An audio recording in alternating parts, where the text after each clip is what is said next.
காரமாக தான் இருக்கும். இத்தனைக்கும் எதுவுமே போடல, வெஜ்ஜுமாவே அப்படி போடும்.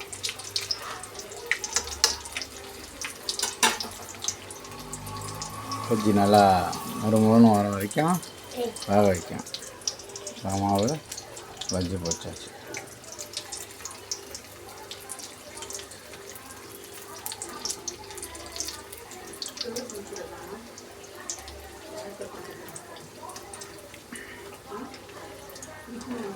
ஒரு 5 நிமிஷம் வருமா? ஒரு நிமிஷத்தில் எடுத்துடலாம்மா.